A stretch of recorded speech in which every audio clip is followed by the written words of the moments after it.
Rais, karibu sana.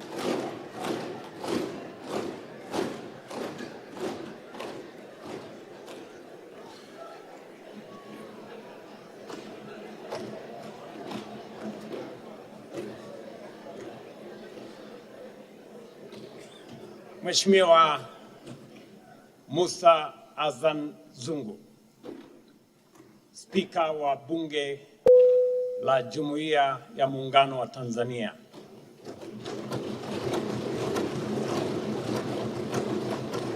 Mheshimiwa Waziri Mkuu,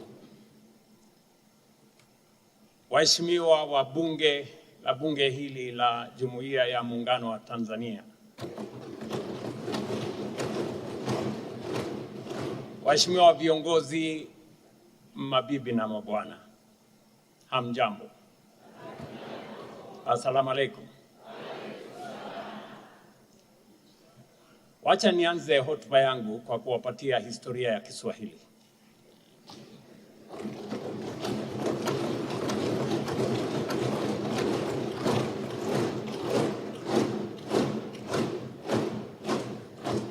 Nilipata kujua ama kuelezwa kwamba Kiswahili kilizaliwa kule Zanzibar.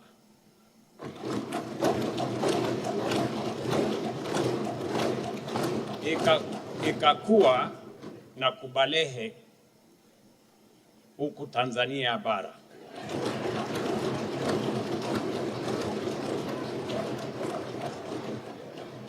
Kufika Kenya ikapata matatizo ya maradhi.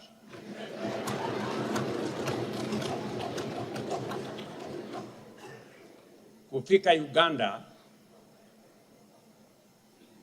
kwa sababu ya maradhi yalimzidi akafa.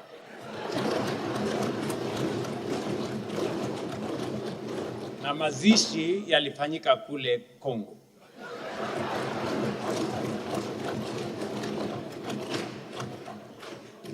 Sababu hiyo nawaomba radhi.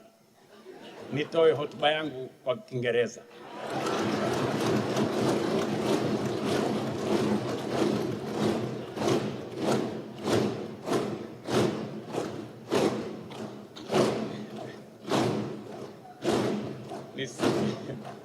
Asanteni. Najua nisije nikaharibu heshima ya lugha yetu ya Kiswahili. Let me begin by expressing my deepest gratitude to Her Excellency, my dear sister, Samia Suluhu Hassan,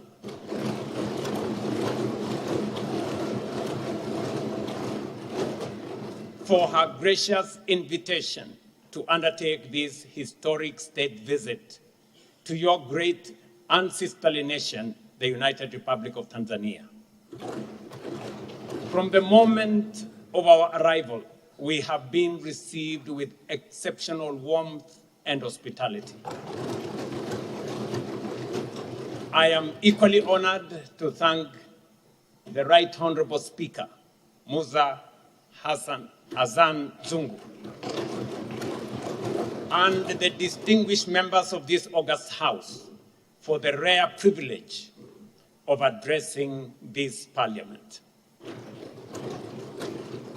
I recall with great fondness Her Excellency's visit to Kenya in 2021, and I am honored today to reciprocate following her re-election as among the first heads of state to visit under her new term.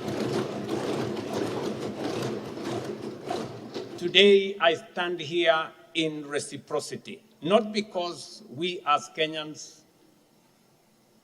are your neighbors, not just your friends, nor even your partners. We are your brothers and sisters. I bring with me the warm greetings of the people and the government of the Republic of Kenya, as well as the goodwill of your fellow parliamentarians in our National Assembly and Senate. And in my company is both the Leader of Majority in Parliament, in the National Assembly, the leader of majority in the Senate, and the minority leader also in Senate accompanying me. Mr. Speaker, honorable members, the conversation we are having today is significant and consequential, not only for our two countries, but for our region and our continent. At its core, it is about one central task: growing mutual trust to build shared strength.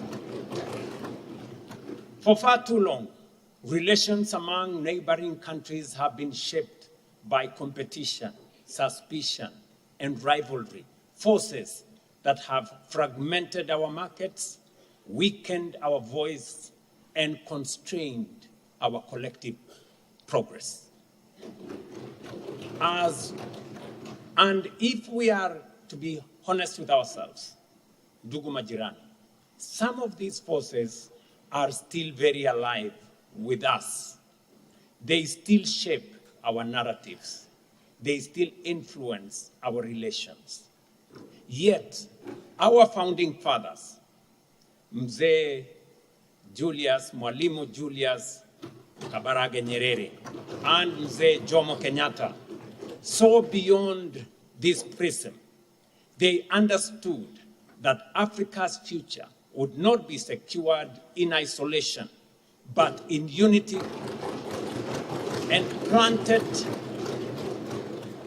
they planted the seed of regional integration because our destinies are intertwined, and our strength lies in moving forward together. For decades, Tanzania and Kenya have walked side by side, a partnership forged in struggle and anchored in shared purpose. At its foundation, two towering figures of our African history, Julius Nyerere and Jomo Kenyatta. Their partnership, built on different but complementary visions, inspired a model of unity that transcended borders. Even during the struggle for independence, including the Mau Mau period, Tanzania stood with Kenya, affirming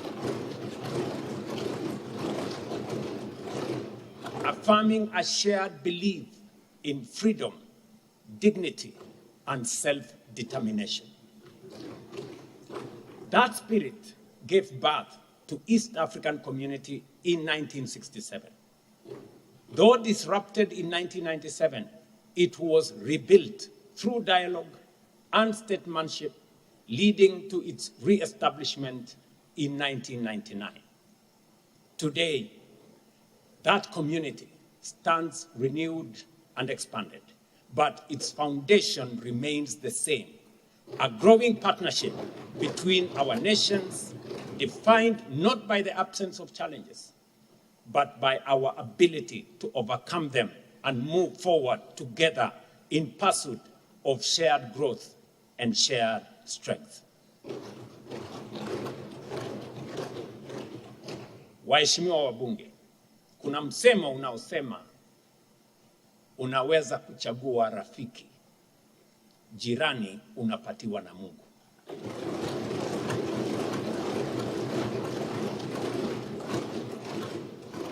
It is this enduring foundation of shared history, shared sacrifice, and shared purpose that finds expression in the ties that bind Tanzania and Kenya today.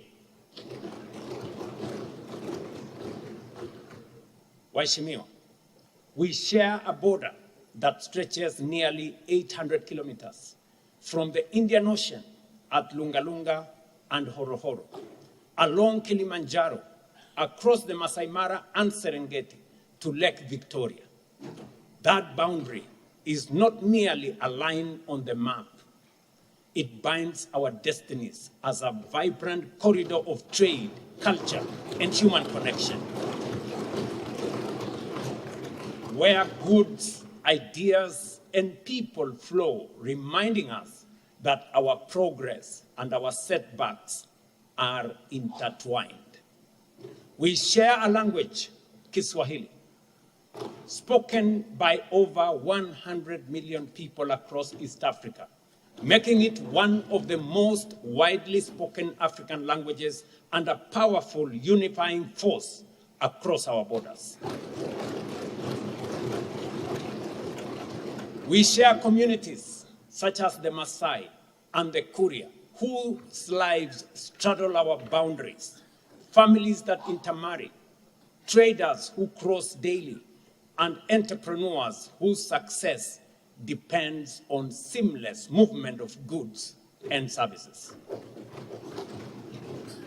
And in my delegation, I have two governors from Narok and from Kajiado who have family across the border in Tanzania.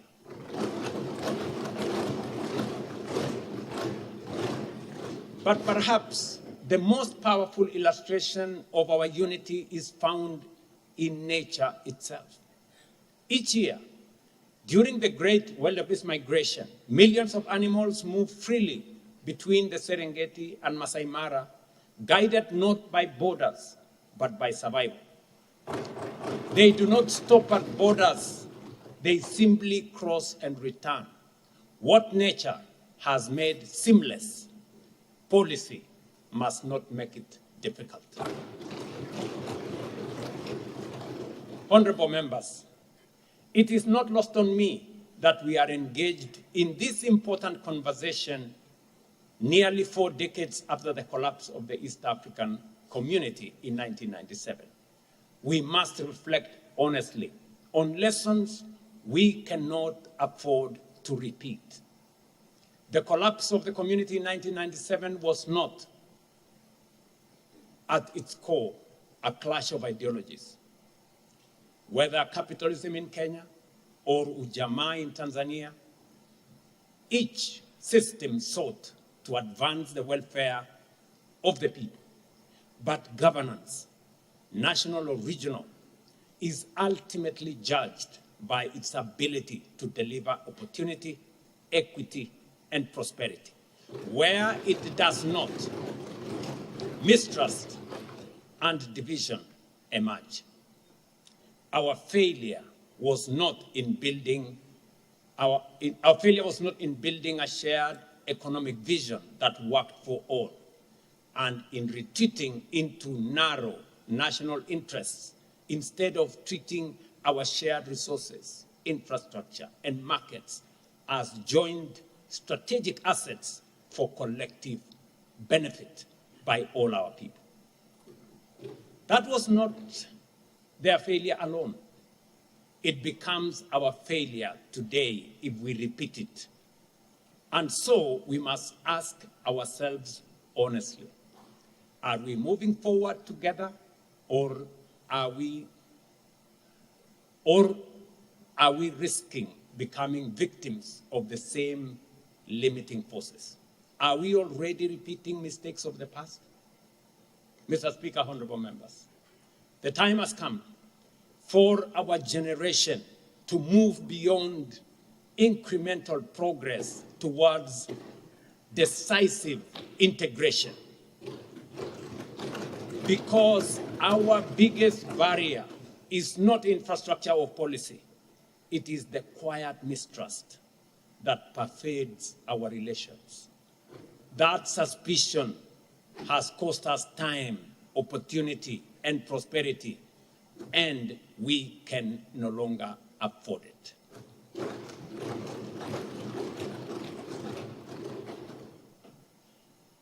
Tuko na maadui wengi, ndugu wa Tanzania, ndugu wa Kenya. Tuko na maadui wengi. Maadui wetu sio wa Kenya. Maadui wetu sio wa Tanzania.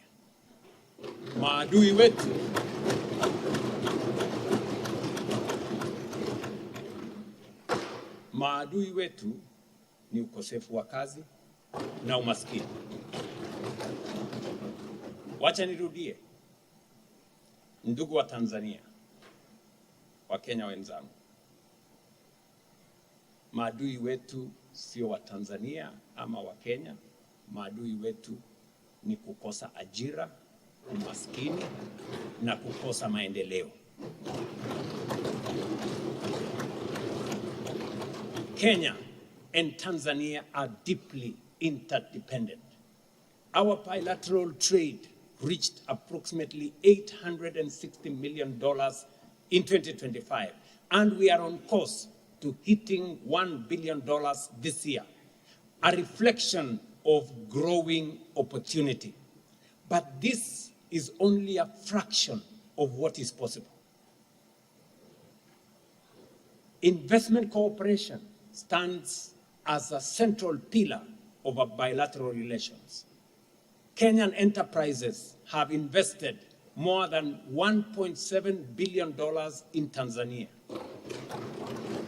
creating jobs, advancing skills transfer, and strengthening local capacity across key sectors, including manufacturing, energy, logistics, financial services, and agriculture. Makampuni za Kenya hapa Tanzania zimeegeza bilioni 1.7 ya Kimarekani humu Tanzania.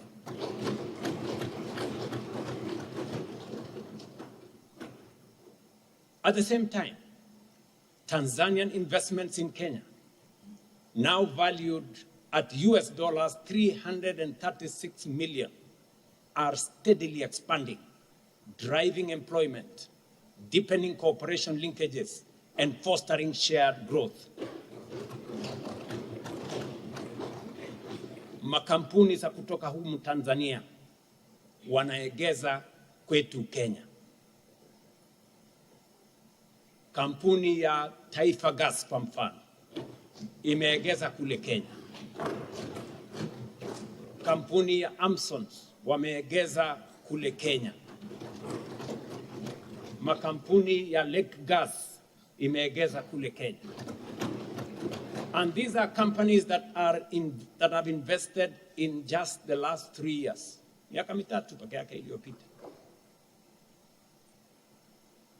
With recent strategic investments from Tanzanian investors in Kenya, I expect this value of investments to more than double by the end of this year.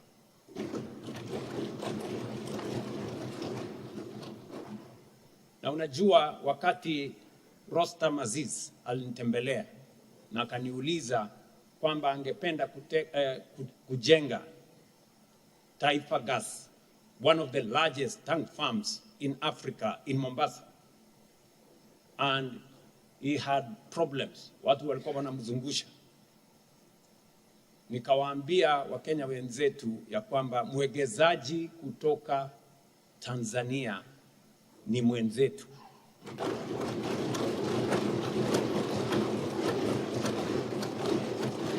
Anatuletea pesa, anatuletea uwegezaji. Tunachukua muda mrefu sana kutafuta waegezaji. Lakini kasumba ambayo imekuwa pale nyuma ni kwamba mwegezaji lazima awe mzungu. Lazima awe mweupe. Lazima awe foreigner. Lakini mambo sivyo tena. Tuko na kampuni 500 za Kenya zinazoegeza humu Tanzania. Nimefungua milango kwa makampuni ya Tanzania wakuje waegeze Kenya.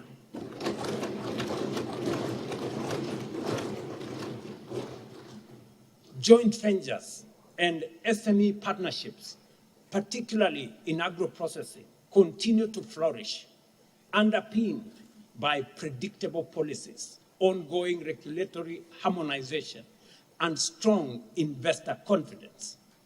These capital flows reflect the growing role of the private sector as the true engine of regional integration.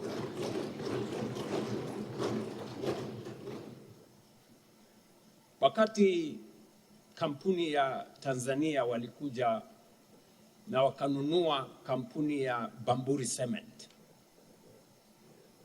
kuna watu walilalamika kwangu, wakaniambia, mbona unaruhusu kampuni ya Tanzania kununua hii kampuni ya simiti hapa Kenya? Wale waliniuliza, niliwajibu nikawauliza pia, kampuni hii ilikuwa inamilikiwa na watu wa Ufaransa. Mbona hamkulalamika siku ile ilikuwa inamilikiwa na Wafaransa, leo inamilikiwa na Mtanzania, mnalalama?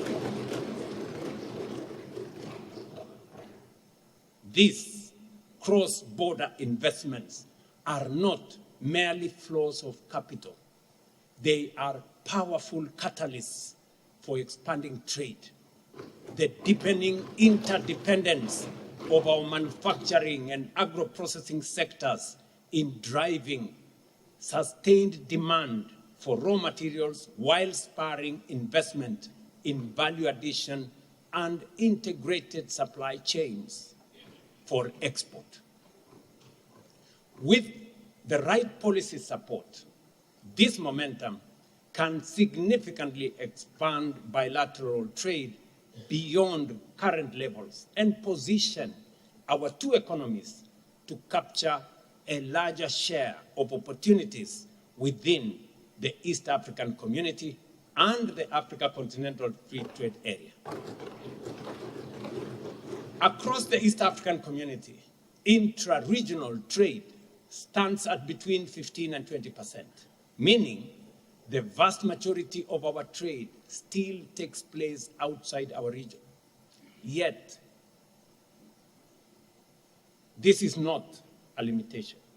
It is an opportunity. By expanding and trading more with each other, we create jobs, expand markets, strengthen industries, and build resilience across global shocks. At the heart of this opportunity are our young people. Across Kenya, Tanzania, and a wider region, millions of young men and women are entering the workforce each year with talent, ambition, and determination. What they seek is not charity, but opportunity.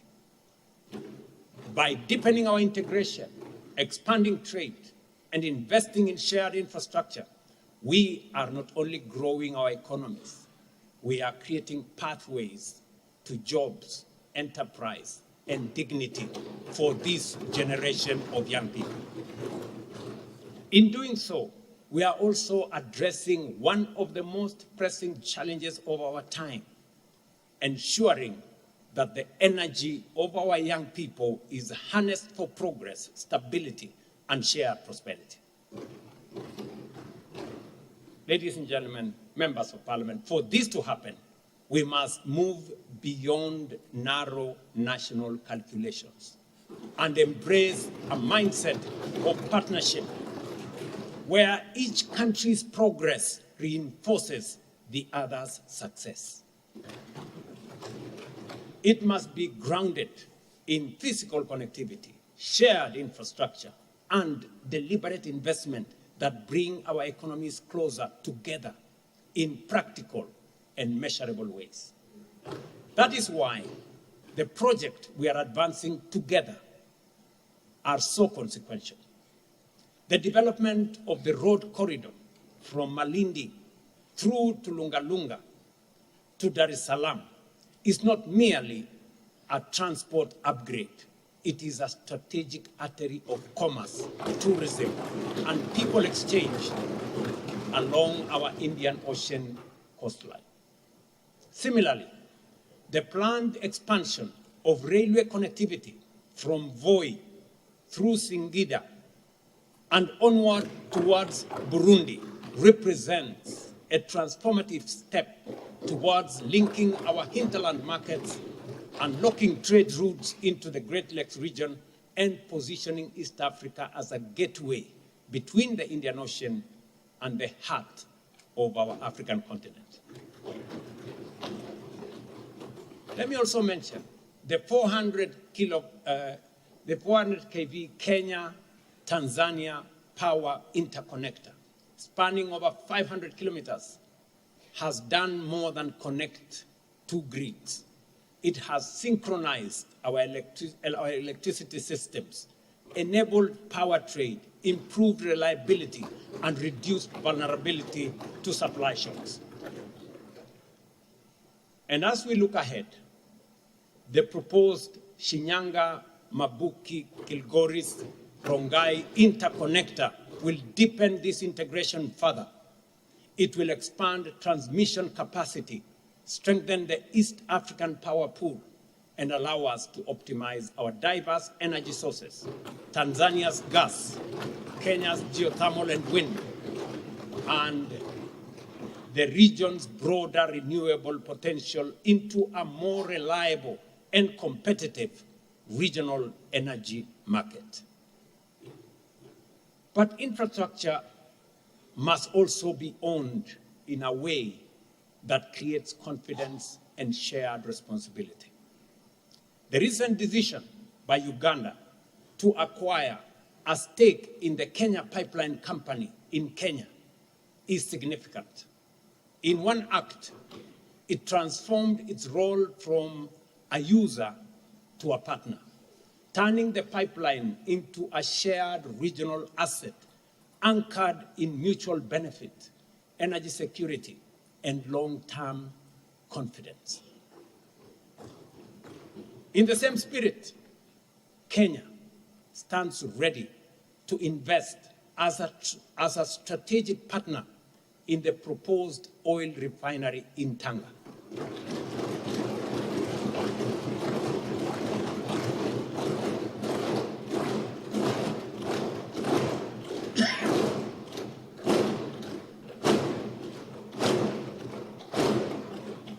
Asanteni.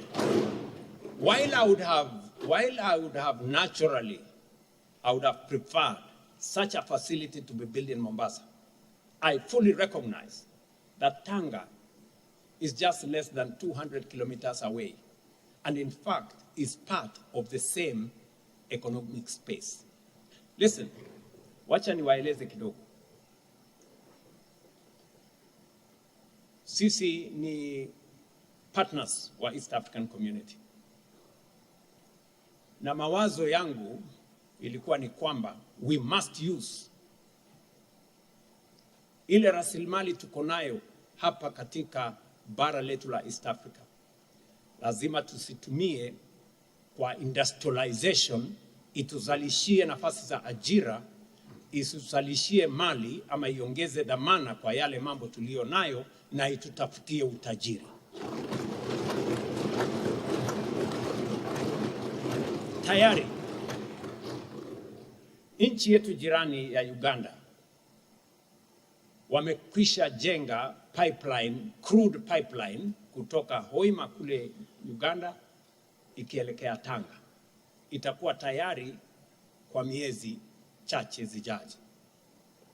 Wakati niliketi na Rais Museveni, nikamuuliza mzee, mbona tuchukue mafuta yetu tuende tuifanyie refinery sijui mahali gani, alafu tufuatilie tuende tununue mafuta ama oil products kwa bei ambayo ni ghali? Mbona sisi wenyewe tusijenge refinery hapa?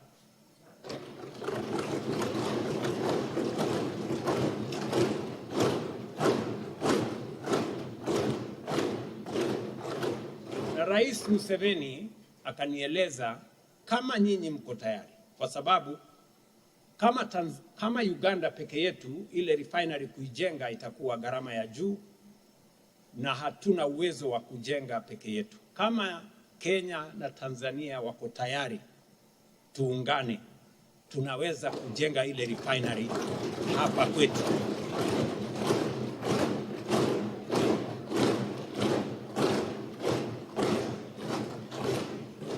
Mimi nikatumana technocrats wangu wakaenda wakakutana na Rais Museveni, tukakubaliana zile nambari, ikafanyiwa calculation, tukajua ya kwamba tukiungana nchi zetu tatu kujenga refinery hapa itakuwa ni jambo la muhimu, itatuletea ajira,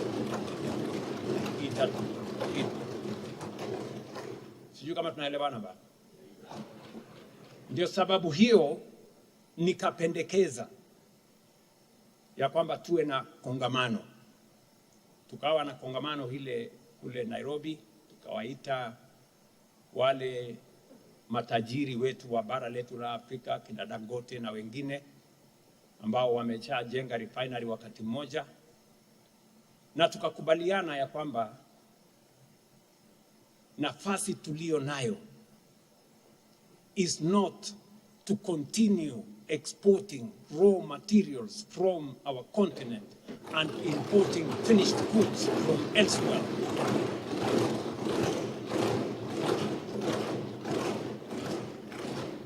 Na ndio sababu hiyo tukapendekeza ya kwamba tukiungana Uganda, Tanzania na Kenya tunaweza kujenga refinery, ndio tuhakikishe ya kwamba ile mafuta tunairefine hapa kwetu, pesa inabaki hapa kwetu, nafasi za ajira inabaki hapa kwetu, tutengeneze bidhaa zingine ya fertilizer ama mbolea hapa kwetu, plastic industry iwe hapa kwetu, petrochemical industry iwe hapa kwetu, badala ya kuzitafuta kutoka nchi zingine, badala ya sisi kwenda kung'ang'ana kule sijui Strait of Hormuz kulete mafuta kutoka sijui wapi.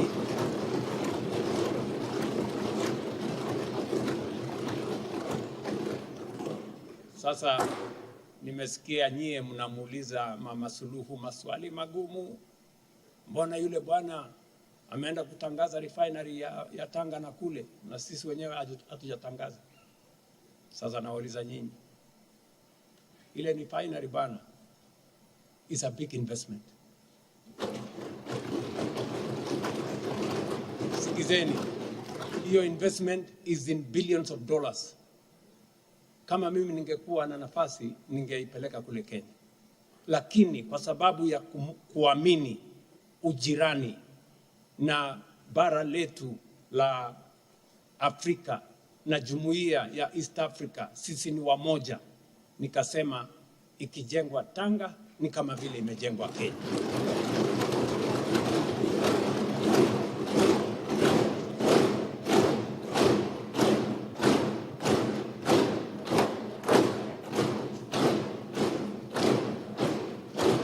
And why? And why are we building it in Tanga? It is because the crude pipeline is already heading to Tanga. Na mafuta pale tukimalizia itakuwa sehemu fupi sana kutoka Tanga mpaka Mombasa. Tupeleke mafuta alafu tuweke kwa ile pipeline ambayo tuko nayo tayari. It will make our Kenya pipeline commercially viable, better, and hatutakuwa tunasumbuka na sijui Hormuz na wapi kutoka hapa Tanga mpaka Mombasa.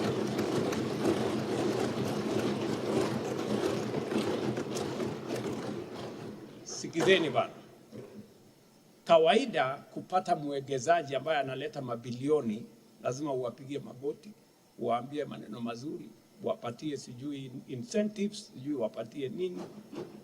Mimi nawasaidia kuleta investment Tanga.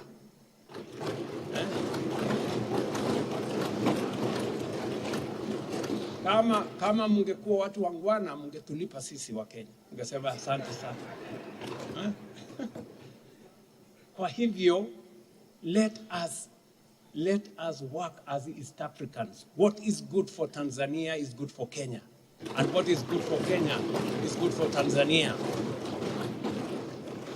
Tafadhali na wasihi, nikiwa rais wa pili, kwa mapenzi ya Mungu na kwa heshima yenu, kuhutubia bunge hili la watu the great people of Tanzania, I want to ask you, sisi ni wamoja bana. We are one people.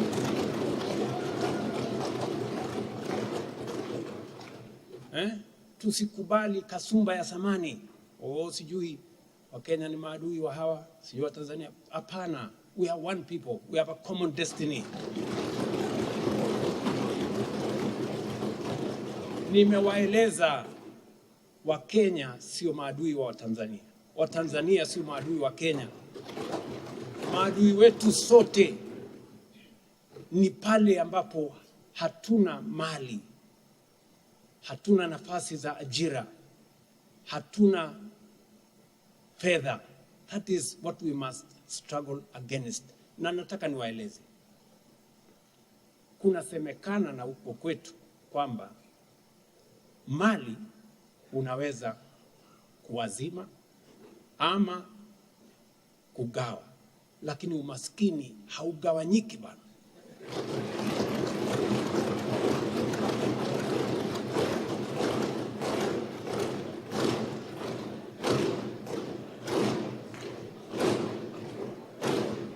Yeah, let me put it in English. This said, you can share wealth, but you cannot share poverty. What matters is not whether the asset is in one side of the border or the other. What matters is whether it strengthens our shared prosperity. That is the model we must pursue. That is the model we must pursue. Shared corridors, shared energy systems, shared ownership, shared responsibility, and shared benefit.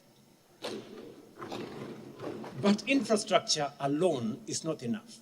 Integration must also be supported by strong, credible, and effective institutions.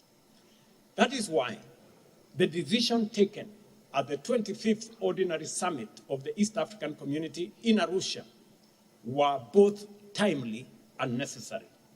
I have been to many meetings of EAC, but the one we had last was the most consequential in my estimation. First, we appointed Ambassador Stephen Patrick Mbundi, a Tanzanian national, as Secretary General. As he assumed office on 25th April 2026, Kenya reaffirms its full support for Mr. Mbundi. Second, we adopted a new financing model, 50% equal contribution and 50% assessed contribution, effective 1st July 2026. We also agreed to waive 50% of outstanding arrears on condition the balance is cleared within 2 years. Third, we agreed that quorum for all EAC organs shall be 2/3 of partner states, streamlining decision-making and making our union more effective. Fourth, all partner states must eliminate non-tariff barriers by 30th June 2026 without exception. And that is why my sister, President Samia Suluhu Hassan, and I yesterday instructed our officials, some of them in this room, that all the outstanding non-tariff barriers between Kenya and Tanzania, and there are about 20-something, we've told them by the end of this month, they must meet and clear all non-tariff barriers. We want to streamline.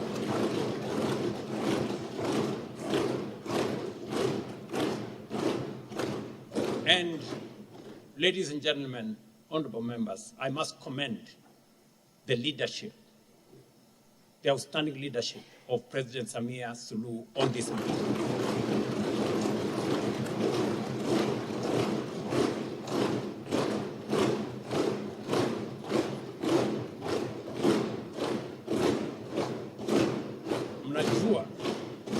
Asante sana.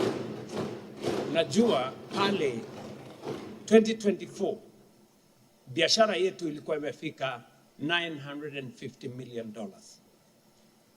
Lakini mwaka wa 2025 ilirudi nyuma to 860. We lost almost $100 million of business between Tanzania and Kenya.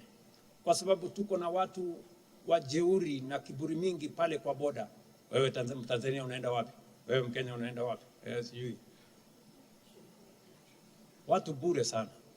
Wametuharibia biashara. Mr. Speaker, I don't want to run into the trouble of using unparliamentary language. Lakini hawa watu ambao wanaharibu biashara yetu pale, weka hii.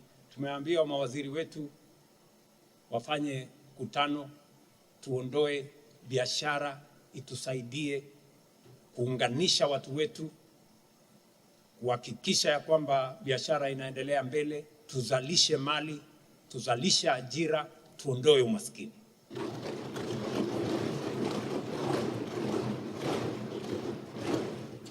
Honorable members, implementation now is key. It requires a whole of government approach with Parliament at the center.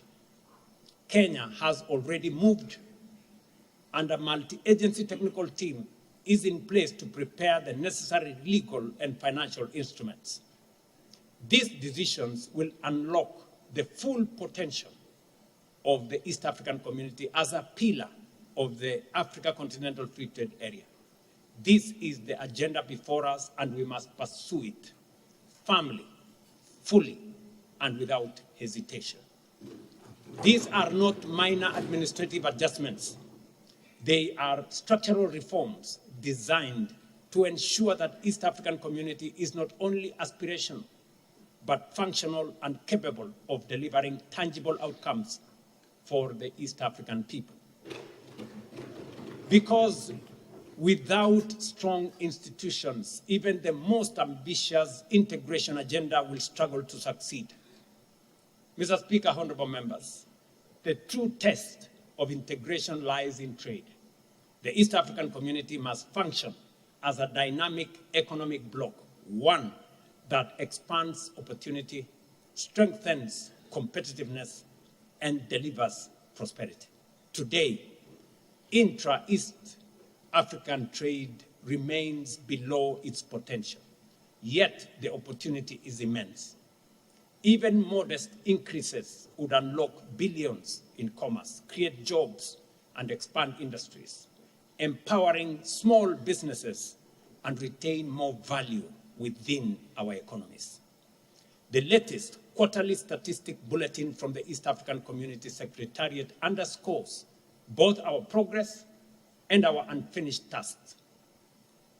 Total East African trade grew from $124.9 billion in 2024 to $157.6 billion in 2025, an increase of 25%. Within that, intra-East African trade rose by 28%, from $15.1 billion to $19.3 billion. Yet, despite this growth, it still accounts for a fraction of our total trade. Clear evidence that while momentum is building, the full potential of our regional markets remain largely untapped. That gives us a better footing in the region and as part of a broader continental framework, including COMESA and, most importantly and significantly, the Africa Continental Free Trade Area. The ACFTA, as it's called, is a historic opportunity to create a single market of over 1.5 billion people, with the potential to increase intra-African trade by more than 80%, lift millions out of poverty, and expand opportunity for millions of young Africans whose talent and ambition must find expression in constraint, but in growth. Not in constraint, but in growth, enterprise, and shared prosperity. The East African community must position itself as a strong pillar within this continental architecture, leveraging our integration to expand trade across Africa and beyond. We have seen this model succeed elsewhere. The European Union, for example, has demonstrated how regional integration can create scale, enhance competitiveness, and strengthen global influence. We can and must do the same in a way that reflects our realities, our priorities, and our aspirations as East Africans. Honorable members, a continent that remains divided by hesitation and mistrust cannot act with coherence and strength. It cannot coordinate effectively, and it cannot fully realize its potential. The reform of the African Union is not optional, it is an imperative. We must build an institution that is leaner, more focused, more effective, and decisively results-oriented. One that speaks with a single coherent voice on global issues, aligns its organs with priorities of its member states, and above all, translates decisions into tangible outcomes. This is, again, not merely an administrative exercise. It is a strategic necessity. A stronger African Union is an engine of a stronger Africa, and reform is the bridge between aspiration and achievement. Without it, the promise of Agenda 2063 risks remaining unfulfilled. Central to this renewal is financial independence. For far too long, a significant share of the Union's program has depended on external financing, undermining ownership, constraining strategic autonomy, and limiting our capacity to act with speed and certainty. Africa must fund its own priorities, set its own agenda, and engage the world from a position of confidence and self-determination. Unity and ownership are not abstract ideals. They are the foundations of our collective strength. At the same time, the call for reform must extend beyond our continent to every architecture of global governance. Reform is no longer a matter of preference. It is a matter of justice. A system that marginalizes Africa cannot claim legitimacy. Let me repeat that. I have said, and I want to say this with clarity, a system that marginalizes Africa cannot claim legitimacy. And a global order that excludes a continent of 1.5 billion people is inherently incomplete. Nowhere is this more evident than in the United Nations Security Council. A council that excludes Africa cannot effectively secure Africa. And without Africa, there can no longer be global security. Representation, therefore, is not symbolic. It is essential to building a stable and credible international system. Equally urgent is the reform of the international financial architecture. Today's system reflects a different era and does not adequately respond to Africa's realities. The cost of capital remains disproportionately high. Access to long-term financing is constrained, and the pathway to development is unnecessarily burdened. If the cost of capital remains punitive, then the promise of development becomes performative, that you have to do something to get it. Reform must restore fairness to finance, expanding access to affordable capital for infrastructure, industrialization, and climate resilience, while ensuring that global institutions evolve to support rather than to hinder Africa's ambition. This, honorable members, is not an African grievance. It is a global contradiction. A system that sidelines Africa ultimately undermines the stability and prosperity of the world itself. That is why we will carry this message to every forum, to every summit, and to every table until reform is no longer debated but delivered. Honorable members, unity remains our greatest leverage. When Africa speaks with one voice, reform ceases to be a request and becomes an inevitability. Continental instruments such as the Africa Continental Free Trade Area are already demonstrating what is possible when we act together. We must now match that ambition with institutions and financial systems that enable progress rather than obstruct it. From strengthening regional and continental institutions to reshaping global finance and governance, the path forward is clear. We cannot build prosperity in isolation. We cannot secure progress alone. We cannot shape the future while divided. We must build it together, deliberately, systematically, and with unwavering resolve. Mr. Speaker, honorable members, as I bring this address to a close, allow me to reflect briefly on leadership. Leadership is above all a privilege that comes with responsibility.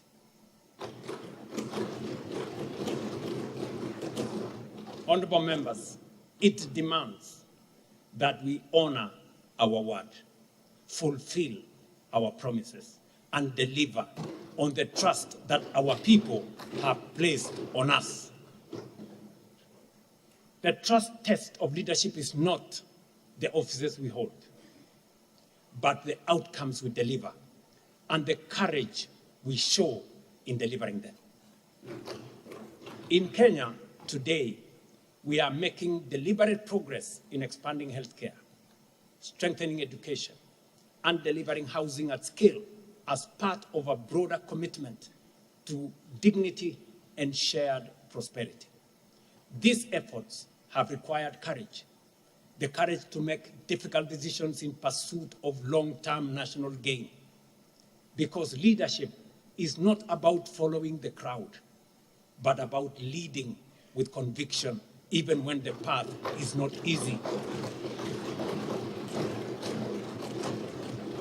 It is this same spirit that we must now lead beyond our borders, because the choices we make as nations will determine the strength we build as a region and the influence we command as a continent. The investments we are making in infrastructure, energy, agriculture are not projects for one country alone.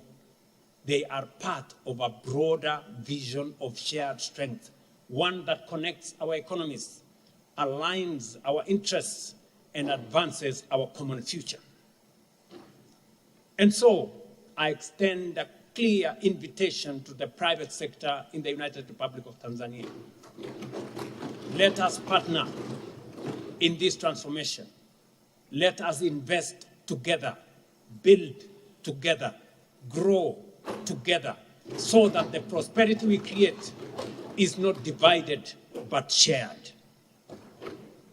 Mr. Speaker, honorable members, in the end, the question before us is not whether we are neighbors. It is whether we will choose to act as partners. It is whether we will remain constrained by suspicion or rise together in shared strength. Because from neighbors to nations to the global stage, our future will be defined not by what separates us, but by what we choose to build together. Let me say one more thing. This morning, I had the privilege to speak to Masha. I think it's called Masha Mashomba.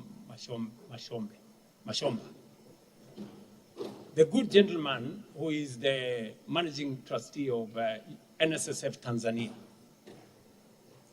And I've often referred to NSSF Tanzania in Kenya because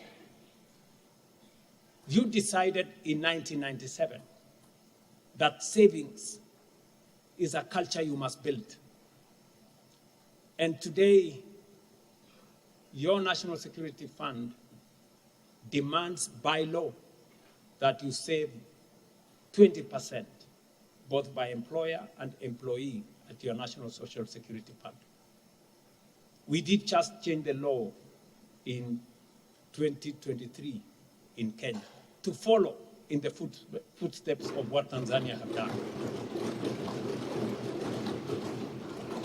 And today I was talking to Masha and he was telling me the progress of his building in Nairobi, Upper Hill, Nairobi. He's building a 22-story building, twin tower, $51 million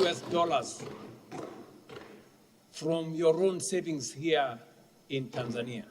What a lesson for us as Kenyans, you know? And that he was telling me in 2 years, the building will be ready. That is how, honorable members, we must take charge of our own development and our own prosperity. We must learn to mobilize domestic resources. We must learn that we can build our resources by mobilizing domestic resources. And we know, economists tell us that investment is a function of savings. You cannot invest what you don't have. So we are learning lessons from one another.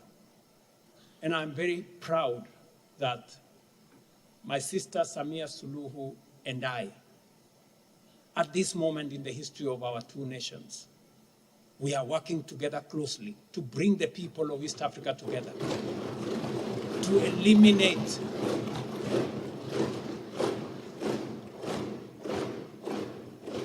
eliminate what has constrained us for many years, unnecessary suspicion.